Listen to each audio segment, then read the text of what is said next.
The full moon's curse. Alex had spent the first 10 years of his life trying to understand why his father had abandoned him and his mother. The excuse his dad had given was that he was too mentally ill to be around a young child. But as Alex grew older, he couldn't help but suspect there was something more sinister underlying his father's departure. Now a young man in his mid-20s, Alex decided it was time to confront the father who had left them all those years ago. He spent weeks tracking down his whereabouts, finally locating him in a remote cabin deep in the woods. With a mixture of trepidation and determination, Alex made the long drive out to his father's secluded home. As he approached the cabin, he could feel his heart pounding in his chest. After all this time, was he finally going to get the answers he'd been seeking? Alex knocked on the door, unsure of what kind of reception he would receive. After a few tense moments, the door creaked open, revealing the weathered face of the man he had once called Dad, Alex. His father's voice was laced with a strange combination of surprise and dread. "What are you doing here?" "I think you know why I'm here," Alex replied, steeling himself for the confrontation to come.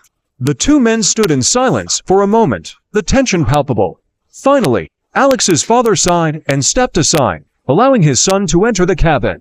As Alex stepped inside, he couldn't help but notice the strange artifacts and talismans that adorned the walls and shelves. "So, are you going to tell me the real reason you left us all those years ago?" Alex asked, cutting straight to the chase. His father hesitated, his gaze shifting nervously around the room.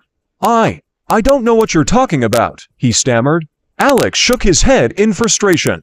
"Don't give me that too mentally ill bullshit. There's something you're not telling me, and I deserve to know the truth." The older man's expression darkened, and he suddenly seemed much larger and more imposing than he had a moment ago. "You have no idea what you're asking, boy," he growled. Alex's eyes widened as he watched his father's features begin to shift and distort. Fur sprouted from his skin, and his nose and mouth elongated into a snout. Razor-sharp claws emerged from his fingertips, and his eyes glowed with a primal, animalistic fury. What are you?" Alex breathed, his voice barely above a whisper. His father let out a bone-chilling howl that seemed to shake the very foundations of the cabin. "I am a werewolf, Alex, and you are my son." As the full moon rose outside, illuminating the scene with its eerie glow, Alex realized the horrifying truth about his father's past and the reason for his abandonment all those years ago.